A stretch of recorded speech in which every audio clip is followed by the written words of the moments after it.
bonjour à tous. Mercredi 2 août 2023, bienvenue dans ce journal. Voici les titres. La coopération sénégalo-gambienne au beau fixe, les présidents Macky Sall et Adama Barrow ont présidé ce mardi le 3e conseil présidentiel qui réunit les deux pays. Pour l'occasion, le chef de l'État a été élevé à la dignité de grand commandeur de l'ordre national de la Gambie par son homologue. Également dans l'actualité, l'afro-basket féminin Kigali 2023, le Sénégal vainqueur du duel de Lyon. Les Sénégalais se sont imposés 80-77 face au Cameroun. Le Sénégal se qualifie ainsi en demi-finale de la compétition. Et puis dans le trésor des régions, nous irons à Tambacounda. Dans la région, la filière banane est bien féminine, de la production à la transformation jusqu'à la commercialisation. Elles sont, vous allez le voir, sur toute la filière. Le président Macky Sall a coprésidé ce mardi le 3e conseil présidentiel sénégalo-gambien avec son homologue Adama Barrow. Prenant appui sur leur complicité et leurs relations séculaires, les deux chefs d'État ont réitéré leur volonté commune de renforcer leur partenariat. Plusieurs accords ont été signés lors de la rencontre. Envoyé spécial en Gambie, Mamadou Belem au Marning.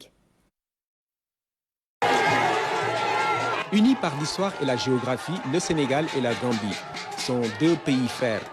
Relations séculaires que les deux présidents Macky Sall et Adama Barrow consolident à travers leur complicité. Nous sommes une seule et même famille. Le partage colonial nous a divisés en deux pays. Mais ni ce partage, ni rien d'autre ne peut nous séparer. À Dakar comme à Banjul, à Serekunda comme à Tambacounda, notre vécu quotidien, nos traditions ancestrales, nos contes et légendes, nos rites et mythes sont les mêmes. Président foog ñu gërëm la bu baax ci sa taxawaay depuis man bu ma ñëwee pour nekk président bi Gambie. Monsieur le Président, c'est un plaisir pour moi de co-présider cette session du Conseil présidentiel entre nos deux pays. Tout le monde sait les relations que j'ai avec vous. Nous sommes des frères et vous m'avez soutenu depuis le début de mon magistère. Et ce mécanisme ne fait que conforter cette amitié entre les deux peuples. Ak président Barrow xarit lañ mbokk lañ magaraka lañ loolu ñëpp gis nañ ko. Le Conseil présidentiel 3e du genre est un mécanisme qui porte ses fruits au regard des avancées notées depuis 2018, ce dont les deux chefs d'État se réjouissent. À ce sujet, je me réjouis des progrès que nous avons enregistrés ensemble dans le domaine de la coopération en matière d'énergie. C'est le cas au sein de l'Organisation pour la mise en valeur du fleuve Gambie, avec l'inauguration en octobre 2021 de la sous-station et du réseau de lignes électriques de l'OMVG à Diara Soma, en Gambie.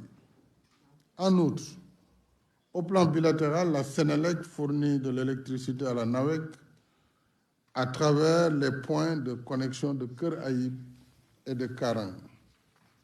Nos deux compagnies coopèrent également en matière de renforcement de capacités en matière de ressources humaines. S'agissant du transport, la mise en service du pont de la Sénégambie à Farafenni, grâce à votre action déterminante en janvier 2019, a considérablement amélioré la libre circulation des personnes et des biens. Problème dafay am ma xool président Sall c'est tout. Vous savez, nous n'avons pas besoin de la diplomatie pour régler nos problèmes. À chaque fois, je prends mon téléphone, j'appelle mon frère, le président Macky Sall, et le sujet qui est évoqué est tout de suite réglé. Ça prouve que nous avons une complicité réelle, et c'est cela les relations entre le Sénégal et la Gambie. Diplomatie mënul loolu su ma bindoon lettre dafay jël ay at. Ce 3e conseil présidentiel va donc suivre la même dynamique. Après examen de documents, des accords ont été signés. Une convention de coopération judiciaire en matière civile et commerciale, une convention de non-double imposition en vue de prévenir l'évasion fiscale en matière d'impôt sur le revenu, un accord de coopération dans les domaines de la santé et de l'action sociale, un accord dans le domaine du transport aérien, un mémorandum d'entente sur la domestication du corridor Dakar-Banjul. Enfin, un mémorandum d'entente entre la Chambre de commerce et d'industrie de Dakar et celle de la Gambie. Moment fort de ce conseil présidentiel, la décoration reçue par le président Macky Sall de son homologue Adama Barrow. Le chef de l'État a été élevé à la dignité de grand commandeur de l'Ordre national de Gambie, la plus haute distinction de ce pays frère.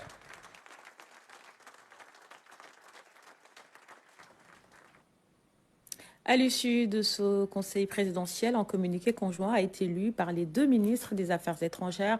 Le texte met l'accent sur plusieurs points comme la gestion des ressources forestières, la consolidation de la libre circulation des personnes et des biens, entre autres sujets. On écoute à ce propos la ministre des Affaires étrangères du Sénégal, Maître Aïssata Tall Sall. Elle est au micro de nos envoyés spéciaux.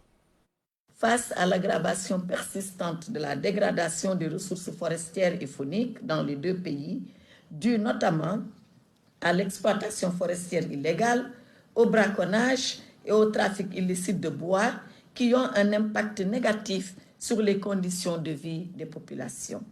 À cet égard, ils ont renouvelé leur appel aux deux gouvernements à mettre en œuvre de manière concertée et sans délai l'accord sur la gestion des ressources forestières et fauniques. Les deux chefs d'État ont réaffirmé leur attachement aux idéaux et à la réalisation des objectifs de l'Union africaine et de la Communauté économique des États de l'Afrique de l'Ouest, CEDEAO. À cet égard, les deux chefs d'État ont reconnu que l'existence du pont de la Sénégambie a facilité la libre circulation des échanges commerciaux et humains. Ils ont renouvelé leur appel pressant aux deux gouvernements à veiller instamment à ce que la frontière commune reste ouverte en permanence afin de promouvoir la libre circulation des biens et des personnes conformément au protocole de la CEDEAO. Les deux chefs d'État ont réaffirmé le rôle vital du transport terrestre dans la consolidation du processus d'intégration dans les deux pays et la nécessité pour tous les acteurs et usagers de respecter les règles de la libre circulation des personnes et des biens. Ils ont en outre renouvelé leur engagement à la pleine mise en œuvre et au respect des divers accords et protocoles qui facilitent et renforcent le commerce intra-CEDEAO et ont appelé leurs deux gouvernements à intensifier leurs efforts de collaboration en vue d'éliminer toutes les barrières techniques au commerce et à utiliser en outre la plateforme en ligne des barrières non tarifaires des ZLECAf comme un mécanisme de suivi multilatéral pour le bénéfice mutuel des deux pays et de leurs deux peuples. Le Conseil présidentiel a assisté à la finalisation et à la signature de 7 textes: communiqué conjoint, convention de non-double imposition et prévention de l'évasion fiscale en matière d'impôt sur le revenu, convention de coopération judiciaire en matière civile et commerciale, accord sur les transports aériens, mémorandum d'entente sur la domestication du corridor aérien Dakar-Banjul, mémorandum d'entente dans les domaines de la santé et de l'action sociale, mémorandum d'entente entre la Chambre de commerce, d'industrie et d'agriculture de Dakar et la Chambre de commerce et d'industrie de la Gambie. Les deux chefs d'État ont réitéré l'importance des accords signés entre les deux pays, notamment l'accord de coopération culturelle et l'accord de coopération économique, commerciale et en matière d'investissement, ainsi que les accords de coopération existants dans les secteurs de l'éducation, afin de développer et de renforcer les liens dans les domaines des arts, de la culture, de la musique et de la littérature, de l'économie, du commerce, des affaires, de l'investissement, de l'éducation, de la recherche, de la science et de la technologie. À cet égard, les deux chefs d'État ont également salué la signature de la feuille de route numéro 3, Sénégambie-Luñubok, qui vise à consolider et à renforcer l'opérationnalisation et l'actualisation des objectifs fixés dans ces accords bilatéraux, et ce, dans l'intérêt mutuel des peuples de la Sénégambie. Les deux chefs d'État ont demandé à leurs gouvernements respectifs de veiller à la mise en œuvre rigoureuse et diligente des recommandations et accords conclus. À l'issue du Conseil, Son Excellence, le président Macky Sall, a exprimé ses vives félicitations ainsi que sa profonde gratitude à Son Excellence, le président Adama Barrow, au gouvernement et au peuple gambien pour l'accueil chaleureux et fraternel, ainsi que pour la formidable hospitalité dont il a été l'objet, ainsi que sa délégation. Les deux chefs d'État ont décidé de tenir la 4e session du Conseil présidentiel sénégalo-gambien à Dakar, en République du Sénégal, à des dates à convenir conjointement par la voie diplomatique. Nous restons toujours à Banjul, où le chef de l'État a aussi inauguré ce mardi l'école sénégalaise de Tobago Road. Le président Macky Sall accède ainsi à la requête des parents d'élèves qui avaient formulé la demande. L'infrastructure de dernière génération a coûté 540 millions de francs CFA au Marning.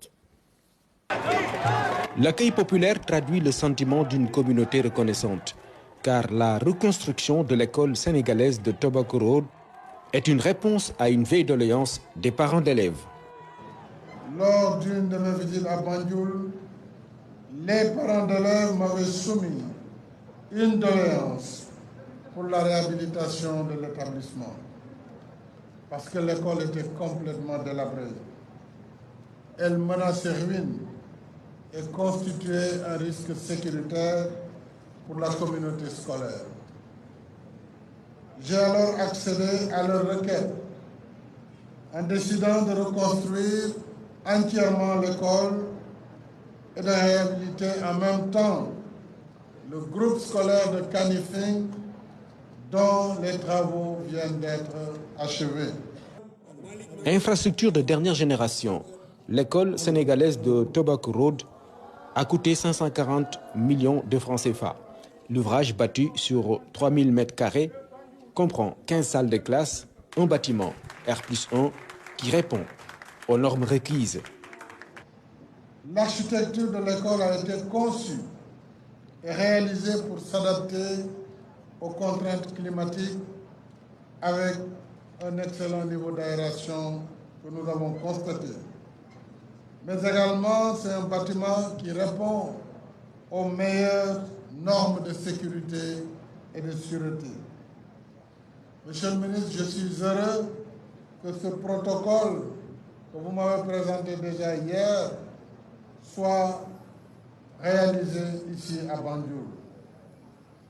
Aussi, je me réjouis que cette nouvelle école, qui est écologiquement durable, parce qu'elle est alimentée par l'énergie solaire. Je salue sa vocation d'intégration africaine, puisque 934 élèves de 17 nationalités fréquentent cet établissement. Il est difficile de parler d'intégration africaine justement sans évoquer le leadership du président Macky Sall. Le ministre gambien des Affaires étrangères est à l'aise. Vous avez porté la voix de l'Afrique avec éloquence et pertinence. Excellence, vous êtes partie de ces hommes que les Mandingues appellent les Silatigi. Les Silatigi, c'est des maîtres de sentier. Sentier avec S-E-N-T-I-E-R. Le Silatigi, c'est quelqu'un qui plante des graines de lumière pour illuminer la traversée de l'existence de ses contemporains et des générations à venir.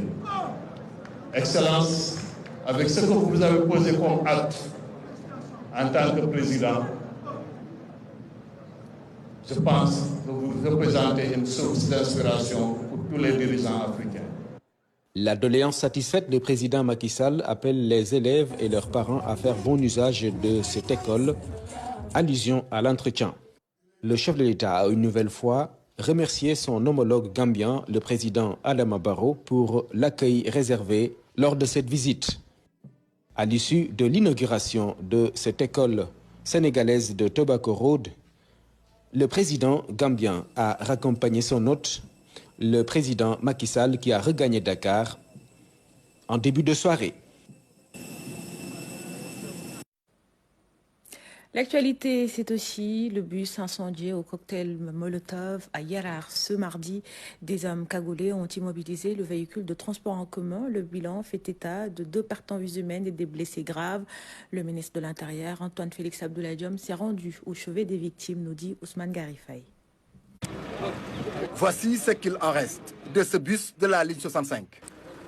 Un amas de ferraille, à l'intérieur, 2 corps totalement calcinés. Selon les témoins, des personnes cagoulées auraient immobilisé le véhicule avant de jeter des cocktails Molotov. Ils étaient 3 personnes, toutes encagoulées. Elles venaient de ce côté-là du pont. Ils ont attendu que le véhicule soit immobile au moment où les clients sortaient et descendaient, qu'ils sont venus nous encercler.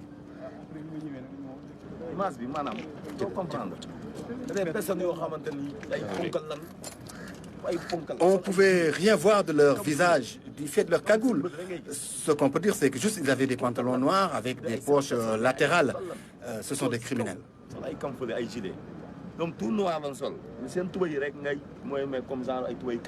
2 personnes mortes calcinées, plusieurs blessés graves. Pour le ministre de l'Intérieur venu au chevet des victimes, il s'agit tout simplement d'un acte terroriste. Présenter mes condoléances les plus émues au nom de son Excellence, Monsieur le Président de la République, Macky Sall, suite à cet attentat, à cet acte terroriste que nous venons d'enregistrer. Nous avons été informés par la gendarmerie et par les éléments des sapeurs-pompiers que 7 individus encagoulés ont pris en étau un car de transport en commun, communément appelé Tata, les Tata Aftu, et précisément la ligne 65 qui a quitté Kounoun pour rallier Koloban. À bord, il y avait des Sénégalais, des passagers sénégalais. Leur seul tort, c'est de vouloir se lever et d'aller travailler. Quel acte répréhensible, quel acte criminel, quel acte inhumain que de jeter un cocktail Molotov dans un bus transportant des Sénégalais comme soi. Alors, je voudrais dire à l'attention de ceux qui ont commis cet acte que l'État va se lancer à leur poursuite, va les rechercher, va les arrêter avant de les livrer à la justice. Nous sommes un pays de démocratie où chacun a des droits et a des devoirs également, à commencer par le gouvernement, les citoyens également. C'est cela qui nous lie et c'est cela qui nous rassemble au niveau de la République. Mais penser qu'on peut imposer par une théorie de la pensée unique ce qu'on veut à ses autres concitoyens relève de l'illusion. Et je voudrais dire à ces personnes que l'État prendra toutes les dispositions qui s'imposent. Alors, je ne saurais terminer sans marquer ma compassion et toute ma solidarité au nom de son Excellence, Monsieur le Président de la République, Macky Sall, à l'égard du chauffeur Abdoulaye Diop, de son receveur, mais aussi à l'ensemble de toute la grande famille Aftu. Je dois dire que lors de cet attentat terroriste, nous avons déploré 7 victimes, dont 2 corps sans vie et 5 blessés graves. Nous présentons nos condoléances les plus émues au nom de son Excellence, Monsieur le Président de la République, Macky Sall, aux familles éplorées et souhaitons un prompt rétablissement aux personnes blessées qui ont été donc affectées par l'incendie criminel qui a été occasionné par ces malfaiteurs. Au-delà, et selon les premiers renseignements recueillis sur place, ces 7 personnes encagoulées qui ont entouré le véhicule ont aussi dépossédé de leurs biens les passagers qui se trouvaient à bord du véhicule, téléphones portables et autres effets, argent et donc autres effets personnels. Je vous remercie. Les blessés ont été tous secourus et évacués dans les structures hospitalières de Dakar. Une enquête criminelle a été ouverte pour le ministre de l'Intérieur. Les auteurs seront traqués, arrêtés et traduits devant les juridictions. En séjour à Kinshasa pour les besoins des Jeux de la francophonie, le Premier ministre Amadou Ba a rencontré la communauté sénégalaise. Nos compatriotes établis en République démocratique du Congo en ont profité pour évoquer leur situation dans ce pays. Reportage de nos envoyés spéciaux, Khalidou Bey et Aramdao. Des jeunes, des femmes, des cadres, des gardiens du temple. Ce panel est représentatif des Sénégalais résidant en République démocratique du Congo. Ils ont tenu à avoir ce moment d'échange avec le Premier ministre. Toute la communauté est contente de vous recevoir et de vous manifester sa joie. C'est un plaisir de vous recevoir, un plaisir aussi de savoir que nous avons une forte délégation dans le cadre de la francophonie. Nous sommes un certain nombre de cadres dans les organismes internationaux ici en RDC et qui sont dans divers domaines, notamment à la Banque mondiale et aux Nations unies, dispersés à travers ce vaste pays qu'est la RDC, qui montre aussi notre capacité d'adaptation et de résilience. Ils évoluent dans divers domaines, sont réputés calmes et travailleurs. Un visa coûteux, des financements nécessaires et une meilleure prise en charge des binationaux sont leurs principales préoccupations. Chez nous ici, on les appelle les 50-50, mais c'est des Sénégalais parce que le père est sénégalais ou soit c'est la mère qui est sénégalaise. Et ces derniers-là, beaucoup ont des problèmes de papier. Ils n'ont pas de carte d'identité, ils n'ont pas de carte consulaire. Rien ne représente qui sont sénégalais, à part le nom de leur père. Nous sommes très ravis de vous accueillir. Nous saluons aussi vivement notre ambassadeur qui s'occupe bien de nous. Concernant les doléances, je dirais que les femmes ont véritablement besoin de financement. Parce que la RDC est un pays propice aux affaires, mais il faut avoir un soutien financier, ainsi que les papiers qu'il faut.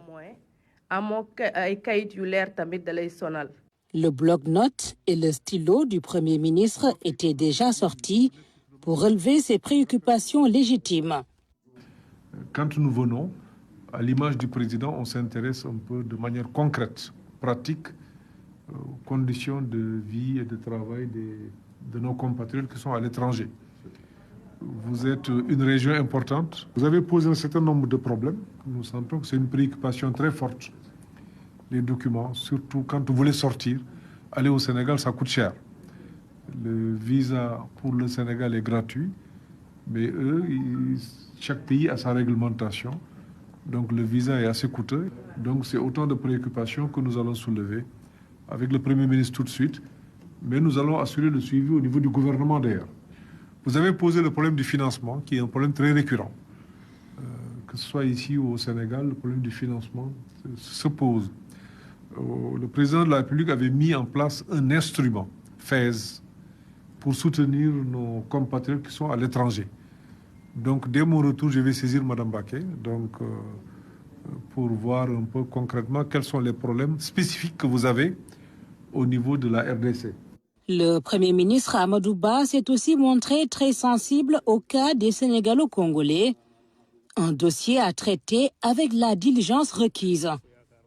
Sur les conditions de séjour, elles ont été au cœur de l'audience entre le Premier ministre Amadou Ba et son homologue de la RDC. Les perspectives s'annoncent donc rassurantes. Avant de se quitter, le Premier ministre et les compatriotes en RDC ont échangé de bons procédés. Une audience conviviale, bien à la sénégalaise. On s'intéresse maintenant à la mise en œuvre des premières générations prioritaires du plan Sénégal émergent. L'arrêt au bilan pour la région de Diourbel. Les besoins pour cette région pour les 5 prochaines années ont été notés. C'est dans le cadre du PAP 3 qui couvre la période, vous le savez, 2024-2028. Ndeye Koumba Ndiaye pour le compte-rendu.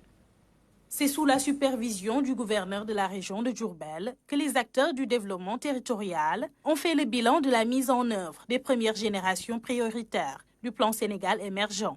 Ils ont passé en revue l'ensemble des besoins de la région dans les 5 années à venir et procédé à la formulation du nouveau PAP 3 du PSE sur la période 2024-2028. Le PAP 1, c'était de 2014-2018, le deuxième 2019-2023. Il s'agit maintenant d'élaborer donc la troisième phase, donc 2024-2028. Mais tout d'abord, nous avons eu à faire le diagnostic socio-économique quand même de notre pays pour apprécier donc l'évolution donc en matière de développement de notre pays de 2014 à nos jours. Et nous l'avons constaté dans l'ensemble quand même des secteurs à travers les 3 axes du PSE.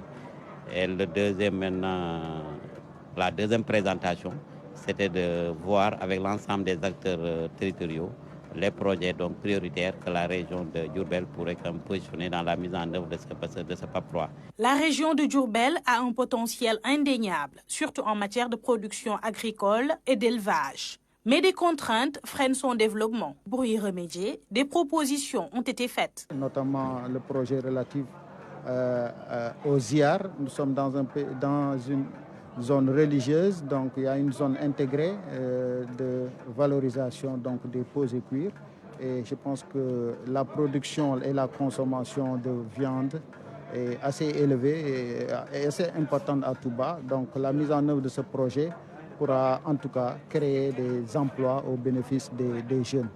La pêche aussi, je pense qu'on compte mettre en place un complexe frigorifique. Donc le secteur primaire en tout cas aura la part belle en matière d'investissement dans le prochain quinquennat pour la région. Mais il y a d'autres secteurs aussi assez importants qu'on n'a pas occultés dans l'analyse. Depuis 2014, l'État du Sénégal a mis en œuvre plusieurs projets à Diourbel. Lors de la rencontre, les participants ont tiré des conclusions pouvant permettre de trouver des solutions définitives aux problèmes qui entravent le développement de la région.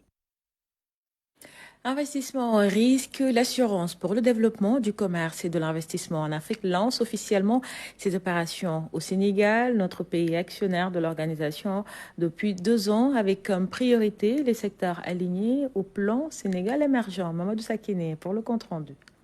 L'assureur multilatéral panafricain Attidi dispose d'un portefeuille actif de 390 milliards de francs CFA au Sénégal. Il s'intéresse au secteur de l'énergie, du gaz, des transports et du commerce. Nous fournissons des produits d'assurance taillés sur mesure qui permettent aux investisseurs de s'engager et que les pays puissent mobiliser des ressources. Il s'agit aussi de s'assurer que les risques liés à l'investissement et au commerce soient mieux gérés afin de pouvoir sauvegarder tout ce qu'il y a en termes de paiement, de retard de paiement, d'annulation de contrats. Donc le partenariat que nous avons avec le gouvernement nous permet de soutenir ce type de protection pour l'investissement. Présente dans 21 pays, l'assurance pour le développement du commerce et de l'investissement en Afrique promeut aussi le commerce intra-africain. Là où il n'y a pas de stabilité, il ne peut pas y avoir d'investissement. L'assurance pour le développement du commerce et de l'investissement en Afrique travaille à réduire les risques, promouvoir le commerce intra-africain et aussi notre credo, faire profiter au pays des opportunités qu'offre la ZLECAf. Attidi participe beaucoup dans le financement des économies africaines depuis sa création.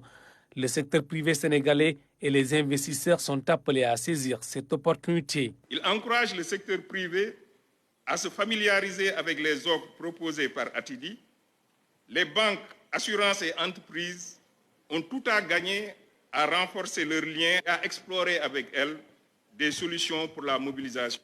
Attidi a soutenu beaucoup de projets d'investissement emblématiques au Sénégal. Il a apporté son soutien aux entreprises impliquées dans le commerce, notamment celui des produits énergétiques. Déjà opérationnelle au Sénégal, l'assurance pour le développement du commerce et de l'investissement en Afrique compte apporter des solutions d'atténuation des risques. L'Attidi et l'État s'engagent à relever ensemble les défis. Dans l'actualité sportive, l'Afrobasket féminin à Kigali 2023, le Sénégal se qualifie en demi-finale. Les Lions ont battu le Cameroun en quart ce mercredi à Kigali. Score final 80-70. Un match très serré avec du suspense jusqu'au bout. Suivons le résumé avec Ibrahim Mboup.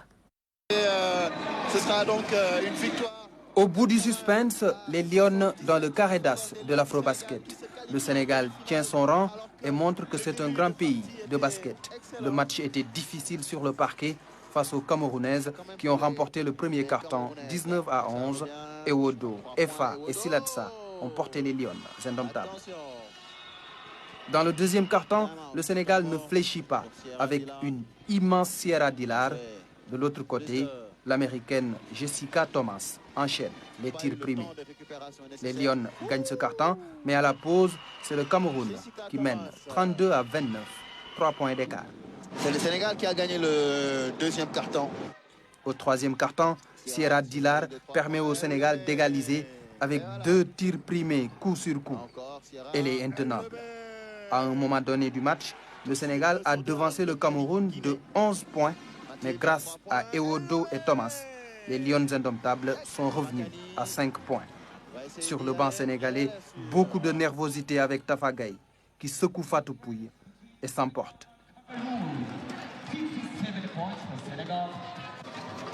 Une montée d'adrénaline qui a laissé sans doute des séquelles au début du 4e quart-temps. Le duo Ewodo-Thomas est très inspiré. Chassé croisé entre les deux équipes jusqu'au bout, les 2 tirs primés enchaînés par Kounandaou dans le money time ont fait la différence. 3 fois reine du basket au Sénégal, Kounandaou a eu la main très chaude. Le Sénégal l'emporte 80 à 77. Kounandaou! Kounandaou! Allez, on est à plus 5 maintenant. 28 secondes. Là, c'est presque match gagné. Presque match gagné. Là... Sierra Dilar est la meilleure scoreuse de la partie avec 29 points. Le point va être compté, je crois. Et ce sera donc une victoire 80 à 77 en faveur des Lions du Sénégal qui se qualifient en demi-finale. Et à l'issue de ce match dominé par les Lions du Sénégal, l'entraîneur Moustapha Gueye s'est exprimé. Je vous propose de l'écouter au micro de nos envoyés spéciaux. Je rends grâce à Dieu. Et ensuite, présenter mes excuses à tous les Sénégalais. Vraiment, je suis désolé de l'agressivité tout à l'heure. Mais c'était juste un moment de mauvais contrôle. Vouloir juste gagner, mais rien de méchant en tout cas. Vraiment, je suis désolé et je prends toutes mes excuses à tous les Sénégalais. Voilà. Maintenant, le match, il était très compliqué. Tout de suite sur la feuille, on voit que le Sénégal fait 38 de bon. Le Cameroun, 33. Alors ça veut juste dire que là où on pêchait beaucoup, de match à match, on est en train de nous améliorer. Alors ça, c'est un exemple. Maintenant, il y en a d'autres où l'équipe est en train de progresser. Cette équipe du Cameroun, elle est une équipe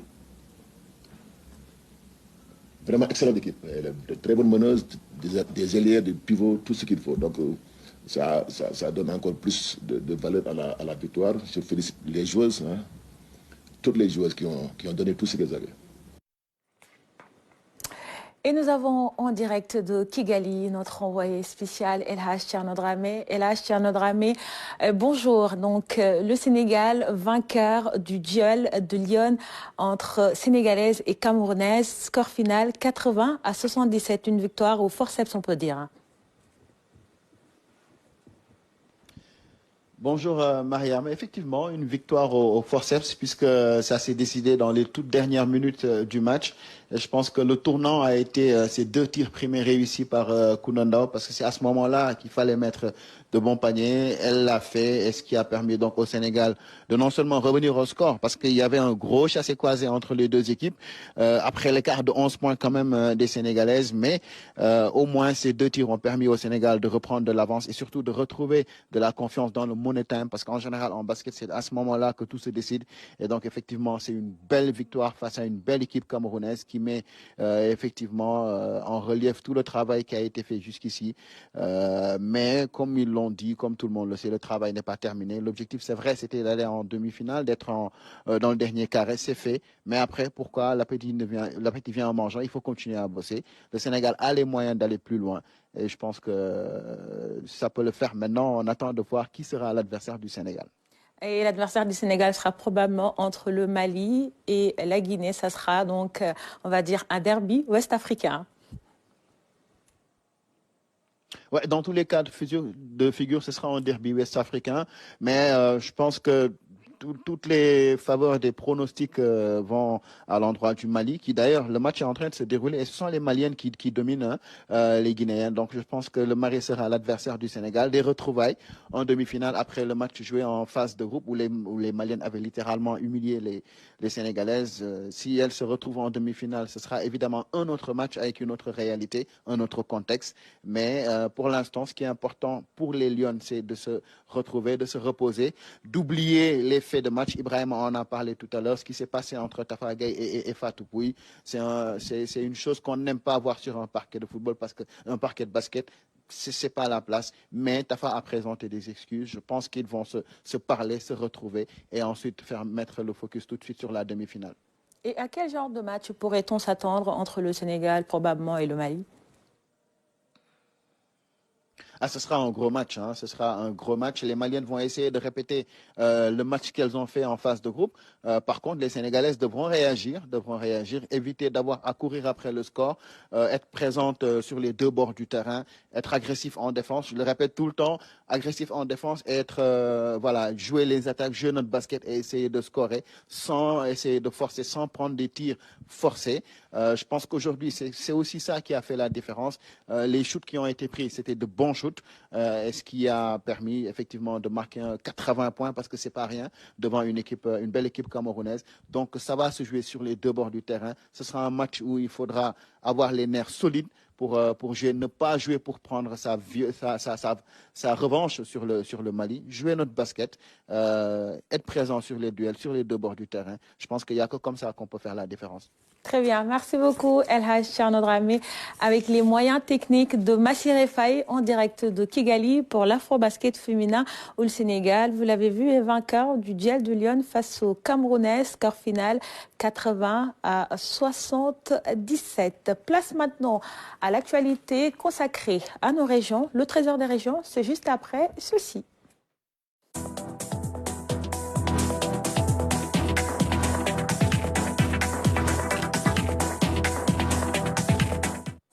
Nous démarrons le journal des régions, direction Kaolack, où 400 milliards de francs CFA vont être déboursés pour la mise en œuvre du PAP 3. L'annonce fait suite à l'atelier d'information tenu ce mardi.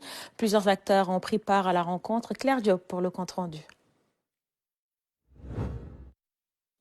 Cette rencontre de Kaolack a réuni autorités administratives locales, acteurs de développement territorial, tout secteur confondu, aussi les membres de la Direction générale de la planification et des politiques publiques. Au menu des échanges, les résultats préliminaires issus du diagnostic de la mise en œuvre du plan d'action prioritaire deuxième génération. Dans la région, les indicateurs renseignent une nette amélioration dans plusieurs secteurs d'activité. Les résultats ont été appréciables. Grâce en tout cas au portefeuille de projets et programmes dédiés à la région de Kaolack, nous avons vu que beaucoup d'indicateurs se sont améliorés. Donc la production, par exemple, arachidière a presque doublé entre 2014 et 2022.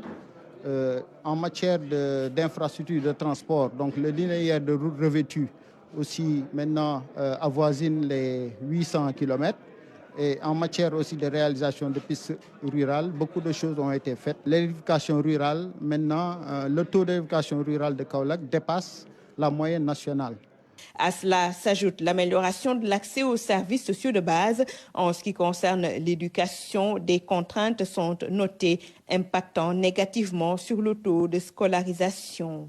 Il est bon aussi de dire qu'au niveau du secteur de l'éducation, des efforts sont à faire. Donc il y a des contraintes qui ont été identifiées, qui bloquaient un peu l'évolution du taux brut de scolarisation. Donc le gouvernement aussi est conscient un peu des retards notés dans la mise en œuvre des politiques publiques. Et vraiment, cette rencontre est une occasion pour les identifier et proposer des actions majeures. Identifier les goulots d'étranglement, poser des actions majeures pour relever les défis. L'objectif fixé. Le Sénégal a entamé une nouvelle phase de sa planification des politiques publiques. La première était déroulée sur le premier quinquennat 2014-2018. La deuxième phase concernait 2019-2023. Et là, nous abordons une nouvelle phase qui sera déroulée sur une période allant de 2024 à 2028.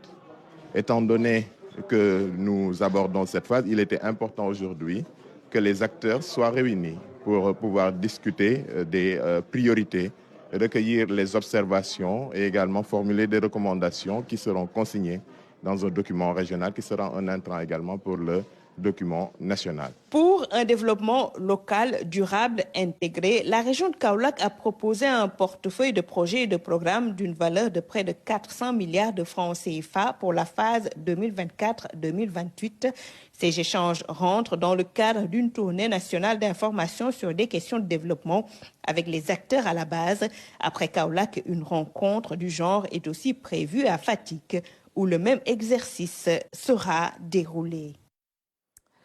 Le Trésor des régions, vous le savez, met en lumière ces hommes et ces femmes qui œuvrent pour le développement de leur terroir. À Tambacounda, la filière banane est bien féminine, de la culture à la transformation, en passant par la commercialisation. Elles sont présentes sur toute la chaîne de production. Les femmes représentent plus de 30% dans ce secteur selon la Coprovac, c'est la coopérative des producteurs de bananes dans la vallée du fleuve Gambie et dans les bananeries avec les femmes de Tamba. Un dossier signé Tidiane Sissé. Anguien, malgré son âge très avancé, cette femme Chantaltine n'hésite pas une seconde à pédaler son vélo pour aller arroser son champ situé à plusieurs kilomètres du village. 6 heures du matin pour nous, pour arroser, tirer racole. 11 heures. nga soog a demaat kër ga togg añ 4 heures nga jógaat ñëwaat fii pour arroser. Dans les bananeries Anguien, à Sankagne, à Laboya ou à Sal, elles sont partout.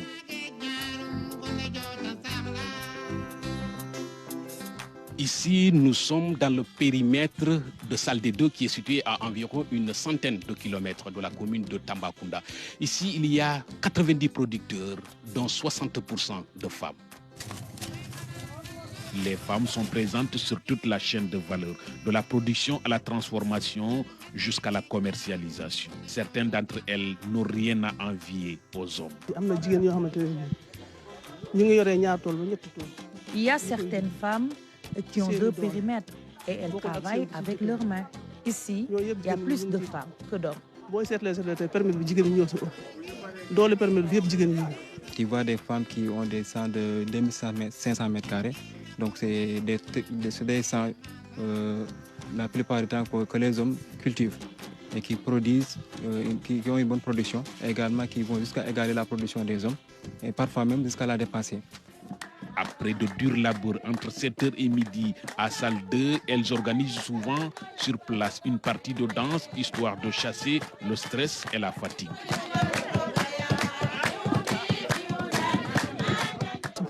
Si nous pouvons avoir des tourniquets pour arroser, ça va simplifier notre travail.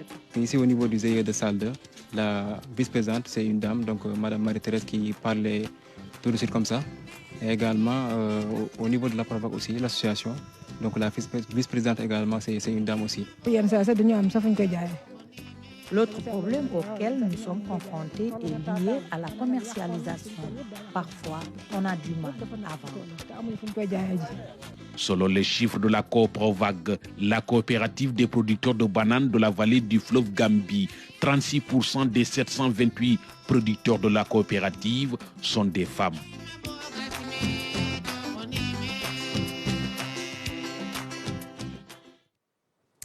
Les femmes, vous l'avez vu, à l'honneur dans ce Trésor des régions. On s'intéresse maintenant aux transformatrices de céréales locales de Korkab. Nous sommes dans le département de Gossas, région de Fatick, constituée en GIE. Elles ont été formées et appuyées en matériel.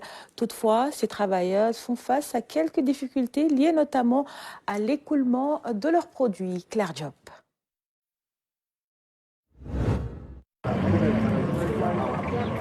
Centre d'affaires villageois de Korkab-Tine. Nous sommes ici dans la commune de Mbar, dans le département de Gossas, région de Fatick. Le lieu est de rendez-vous pour plusieurs femmes du village. Chaque matin, du lait frais est collecté dans la ferme du centre, aussi auprès de certains éleveurs de la localité. La matière première, après collecte, est traitée, transformée dans des conditions optimales d'hygiène, puis commercialisée. L'intervention est opérée sur toute la chaîne de production pour assurer la qualité du produit fini. Le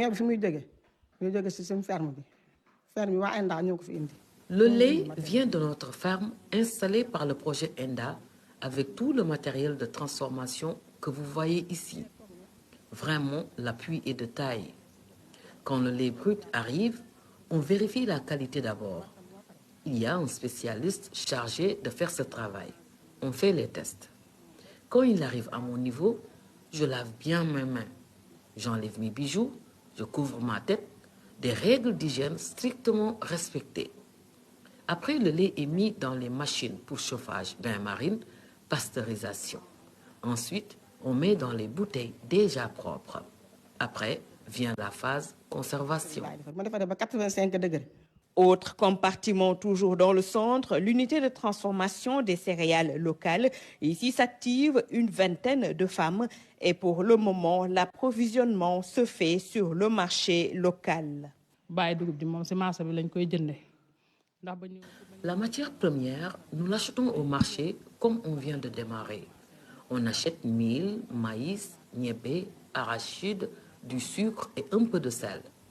Une fois sur place, on prépare les produits. La machine est ici pour faire la poudre.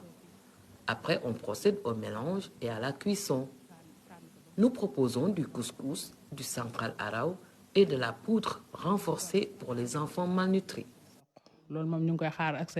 Après le travail, le produit fini est écoulé sur le marché local.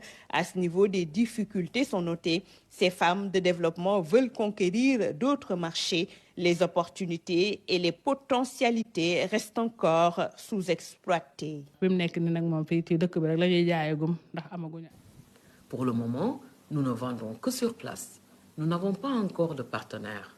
Nous avons écoulé une bonne partie de notre production. Il ne reste que la farine pour bébé et le arao. Ces femmes veulent plus d'accompagnement pour mieux développer leur activité. On marche pour venir travailler dans le centre. Je suis même tombée ce matin. On est en saison hivernale.